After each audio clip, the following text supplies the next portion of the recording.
कृष्णा कृष्णा हरे हरे, हरे राम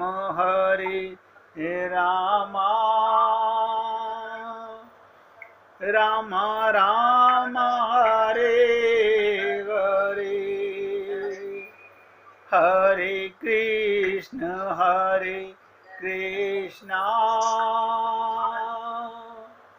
कृष्णा कृष्णा हरे हरे, हरे राम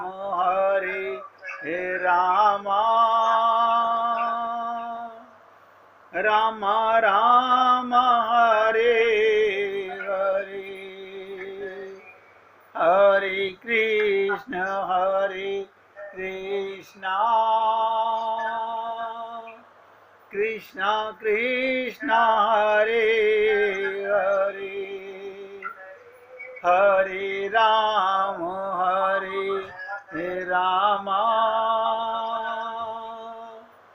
राम राम हरे हरे। सभी पुण्य आत्मा इन दो बातों को जीवन में उतारते हुए अब आगे बढ़ते हैं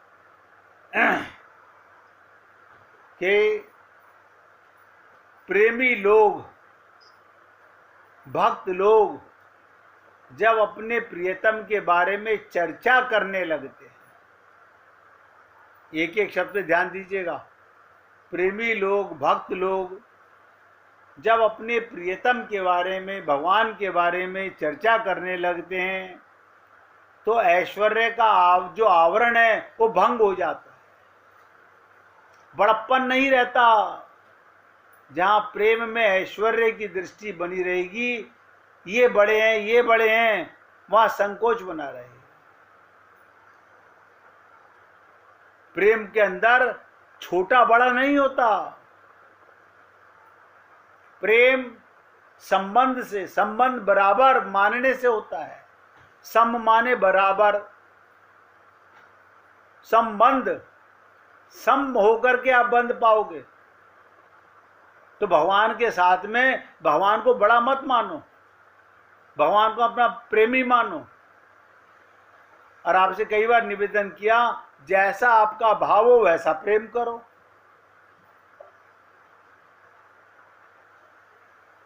तो बड़े प्रेम में ऐश्वर्य की दृष्टि बनी रहती है। ये बड़े हैं, ये बड़े हैं, यहां संकोच बना रहेगा। अब बताइए, कोई राजा हमारे सामने मुकुट लगा के आए, आप और हम लोग अपने को शरीर मानेंगे तो उसको राजा मानेंगे। ध्यान से सुनो, हम अपने को शरीर मानेंगे तो उसे राजा मानेंगे, और आप अपने को आत्मा मानोगे तो उसे आत्मा मानोगे।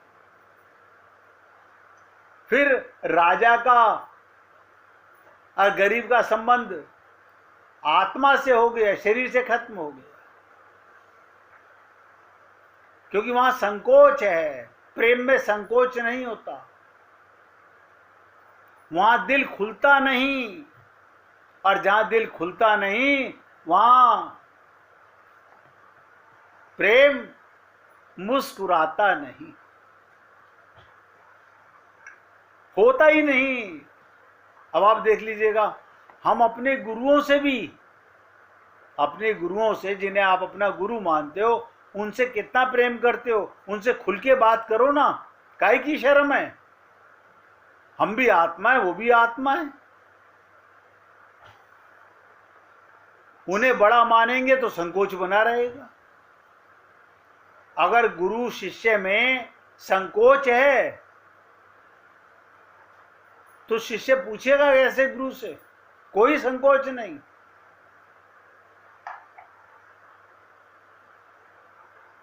इसलिए आपसे निवेदन करता हूं, निसंकोच होकर के हमारे को भगवान की चर्चा करनी चाहिए। इतनी सब बातें करने के बाद अब तो हमारा हक बनता है प्रेम के राज्य में चलने का। कि प्रेम का राज्य कहाँ है? आप बताओ। प्रेम का राज्य का मतलब जहां भक्त और भगवान हो। भक्त और भगवान हो। अच्छा ऐसे मत कहो, फिर भगवान कहते हो तो बड़े हो जाते हैं भगवान। जहां प्रेम ही प्रेम हो, ना कोई छोटा हो ना कोई बड़ा हो। अगर भगवान अपने को ऐश्वर्य दिखाते, अपने को उनसे ऊंचा मानते, तो राधा रानी के चरण दबाते, गोपियों का गोबर पाथते, गैया चराते।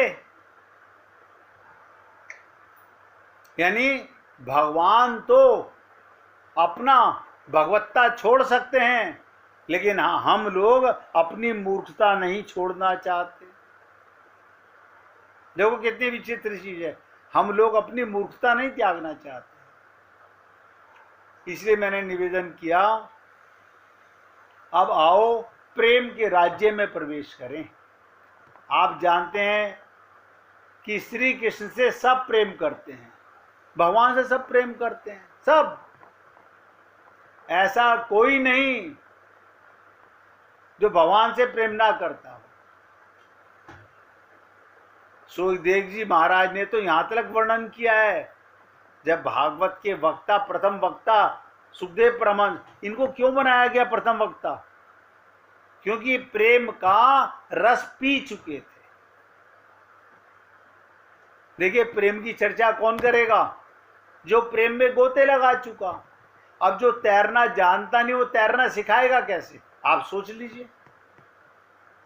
जिसे ड्राइविंग आती नहीं और वो कहे आओ मैं आपको कार सिखा देता हूं, मैं आपको स्कूटर चलाना सिखा देता हूं, मैं साइकिल सिखा देता हूं, जो जानता वही सिखा सकेगा। तो सुखदेव जी महाराज ये कौन थे? जो भगवान के, राधा रानी के रस को पी चुके थे, भक्ति का प्रेमामृत रस पी चुके थे। तो सुखदेव जी महाराज ने भागवत में वर्णन किया कि कालिया नाग भी, बताइए आपने नाम सुना होगा कि वृंदावन में काली देह, यमुना में एक जगह का नाम है काली देह। ये काली देह क्यों? कि वहां नीचे कालिया नाग रहता था और उसकी फुंकार से, उसके जहर से वहां का पानी जहरीला हो जाता था। कोई भी अगर उस पानी को पीता तो मर जाता था। कालिया देह पे कोई जाता नहीं था।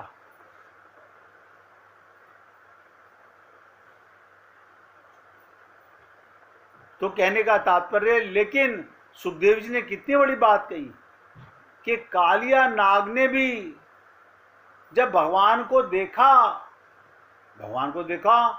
तो उनके दिल में धुकधुकी उठने लगी।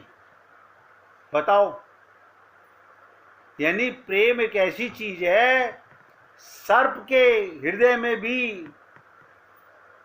प्रेम का फुंकार मारने लगे। उनके मन में आया, आहा इतना प्यारा प्यारा श्याम सुंदर किशोर है, मैं इसके शरीर में कैसे डसूं?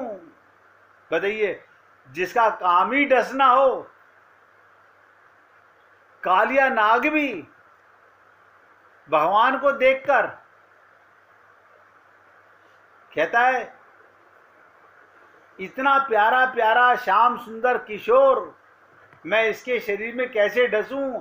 एक बार तो वो भी देखता रह गया। अब इसी बात पर याद आती है, ऐसे संत महात्मा जीवन में बार बार नहीं मिलते। कैसे महात्मा? सीतारामाचार्य जी ने क्या कहा? इस देह में, बताओ, हरि मिलत है। और हमें देह मिला हुआ है, इसका हमें किसी से सर्टिफिकेट लेने की जरूरत नहीं है। आप बताइए, आप किसी से पूछोगे भाई साहब बता दीजिए मैं देह हूं कि नहीं हूं, मैं इस शरीर में हूं या नहीं हूं। आप स्त्री शरीर में हो, पुरुष शरीर में हो तो शरीर में ना। उन्होंने ये तो कहा ही नहीं स्त्री को भगवान मिलते हैं, पुरुष को मिलते हैं। उन्होंने तो कहा इस देह में मिलते हैं। यानी सबसे अनमोल चोला हमें मिला हुआ है। और हम उसकी कीमत का अंदाजा नहीं लगा रहे, हम उसे बर्बाद करने पर लगे हुए। लोग कहते हैं बस जल्दी से मर जाएं तो छुटकारा पाएं। छुटकारा पाएं? अच्छा, यहां से छूट के जाओगे कहां? कभी सोचा है यहां से छूटने के बाद 84 लाख योनियों में जाना चाहते हो? और जिन्हें भगवान से प्रेम हो गया उन्हें इस देह की परवाह ही नहीं है कब छूटेगा, क्योंकि वो मरने से डरते ही नहीं। मरने से कौन डरता है? जो अपने को देह मानता है, जो इच्छा करता है वो मरने से डरता है, और जो मरने से नहीं डरता वो रहता है, उसे कोई परवाह नहीं। कब छिनेगा ये उसकी इच्छा, जब चाहे ले चल। वो रेजिग्नेशन लिख के रखता है अपनी जेब में, जब तेरा मन करे तब उठा ले।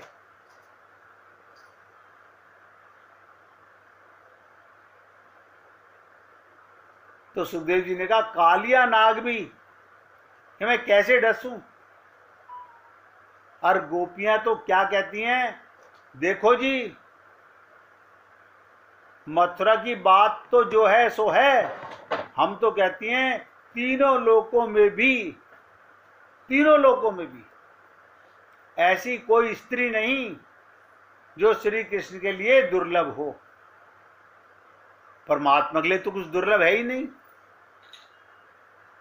स्त्री के लिए श्री कृष्ण दुर्लभ है, लेकिन श्री कृष्ण के लिए तो कोई भी दुर्लभ नहीं। परंतु श्री कृष्ण के लिए स्त्री दुर्लभ नहीं। स्वयं श्री राधा रानी कहती हैं हमारा प्रेम हो गया दुर्लभ से। दुर्लभ से ये मौका जो आप हम लोगों को मिला है ये कितना दुर्लभ है। 84 लाख योनियों में एक ही योनि में मिलता है, और आप और हम लोग उस योनि में हैं। अरे इसे धक्का देने पे लगे हुए हैं किसी तरह मिट जाए।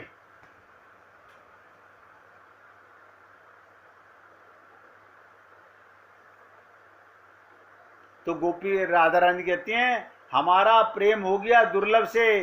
प्रेम तो हो गया दुर्लभ से, और मन में लज्जा बहुत है। उधर घर में गुरुजन हर समय जहर उगलते रहते हैं। यानी ये गुरुजन किसको कहा कि गोपियां कहती हैं घर के अंदर जो देखो हमें सलाह दे रहा है, किससे प्यार कर लिया, किसके लिए रोते रहते हो, किसके लिए परेशान हो, किसके लिए श्रृंगार करना छोड़ दिया, किसके लिए खाना पीना छोड़ दिया, ऐसे पागल बने रहते हो। वो हमें अपना ज्ञान पिलाते रहते हैं।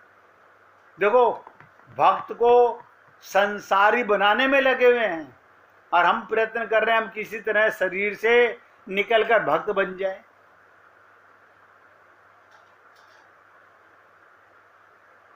तो कहती हैं गोपियां उधर गुरुजन घर में हर समय जहर उगलते रहते हैं, हमें भगवान से हटने की बातें सिखाते रहते हैं।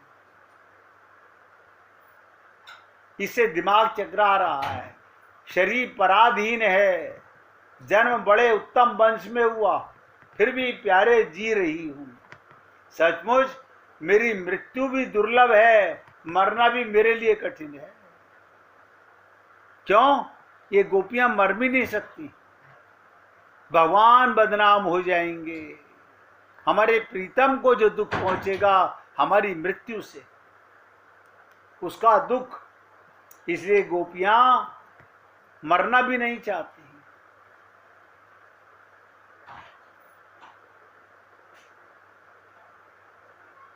हमने अभी अभी ये चर्चा प्रेम नगरी से पहले आपसे जो बातें की, बार बार ध्यान जाता है इच्छा का त्याग करो और मृत्यु से डर खत्म करो। हम सबके सब जीते जी मुक्त हो सकते हैं। हम सबके सब जीते जी मुक्त हो सकते हैं, मर के कोई मुक्त नहीं होता। भगवान का जो नाम है ना मुकुंद माधव, ये मुकुंद का मतलब ये होता है जो मुक्ति प्रदान करे, लेकिन हम तो उसके प्रेम से ही मुक्त हो गए। संसार से मुक्त हो गए। जो भगवान से प्रेम करता है वो सबसे मुक्त हो जाता है। एक मनुष्य जन्म में एक, देखो ये बात बहुत कम लोग जानते हैं और समझ पाते हैं। अब दिमाग में आ रही है तो आपके सामने चर्चा कर रहा हूं। वो क्या बात है?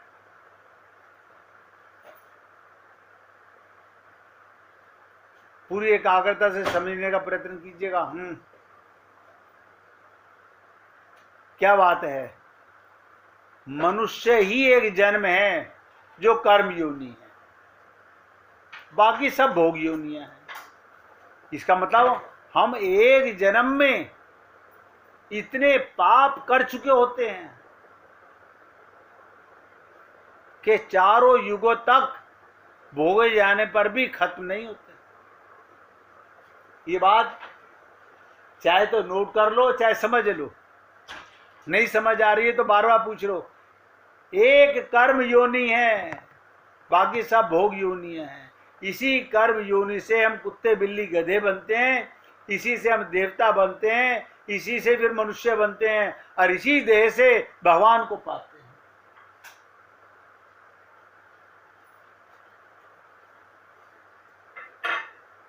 और मैं तो निवेदन कर रहा हूं, एक इस मनुष्य शरीर के कर्म चारों युगों में भी समाप्त नहीं होते, आगे चले जाते हैं।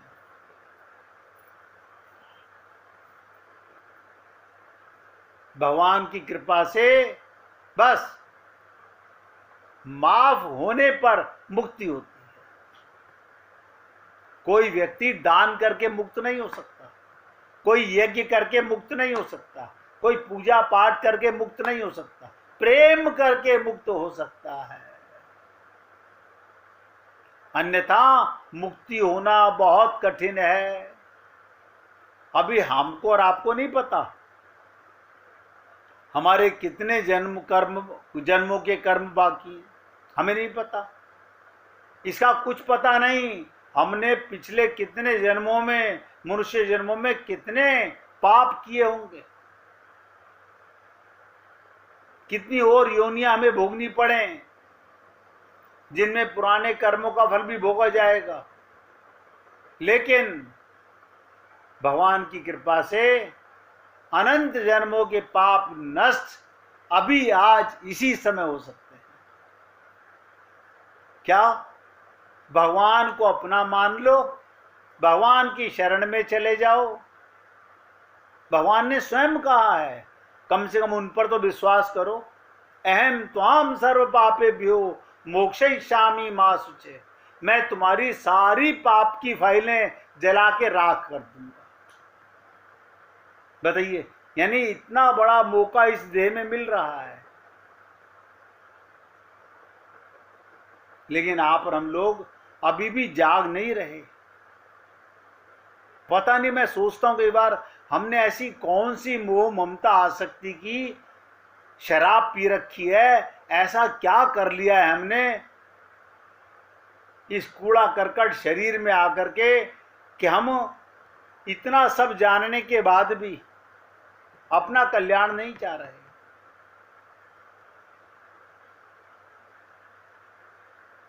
कितने ही जन्मों के पाप हों, पर इस जन्म में, मनुष्य जन्म में सब पापों का नाश हो सकता है, परमात्मा की प्राप्ति हो सकती है, जीवन मुक्ति हो सकती है। कारण सब के सब परमात्मा के अंश हैं। रामचरितमानस में भी कहा गया, ईश्वर अंश जीव अविनाशी, चेतन अमल सहज सुख राशि। गीता में भी कहा गया, ममे वांशो जीव लोके जीव भूत सनातन। और भगवान ने उपाय भी बता दिया। मेरी मत मानो, भगवान श्री कृष्ण की मान लो। भगवान ने गीता में कहा, सर्वधर्माणि परित्यज्य। ये क्या पागलपने के धर्मों के चक्कर में लगे वो, यानी और भटकना चाहते हो संसार में। भगवान कह रहे हैं सर्वधर्माणि परित्यज्य माम एकम शरणम व्रज, केवल मुझसे प्रेम कर लो, मुझे अपना मान लो। अहम त्वाम सर्व पापेभ्यो मोक्षयिष्यामि मा शुचे। पूरी गीता के अंदर 700 श्लोकों में ये एक श्लोक जिसके जीवन में उतर जाए उसे पूरी गीता समझ में आ जाती है। ये धुरी है जीवन की, ये जीवन इसी पर घूम रहा है। लेकिन आप और हम लोग हैं, मनुष्य शरीर से निकलने के बाद में पशु बनने को तैयार हैं, अपना कल्याण करने को तैयार नहीं। कितनी कठिन वो है जीवन की।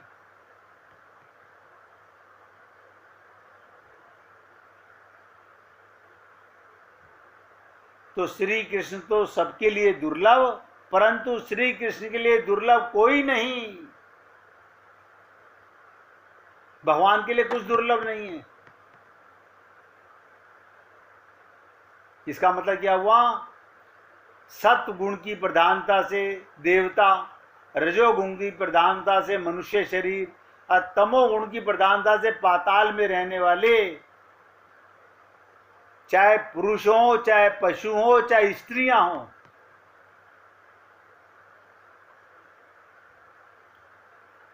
इसको ऐसा भी समझ सकते हो कि भगवान को पाताल में रहने वाला भी पा सकता है और हर लोक में रहने वाला पा सकता है, लेकिन पा सकता है मनुष्य शरीर में आकर के। भगवान के लिए कोई दुर्लभ नहीं।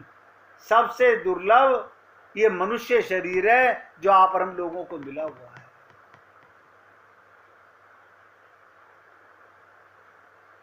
एक मिनट भगवान का कीर्तन कीजिए। हरि बोल।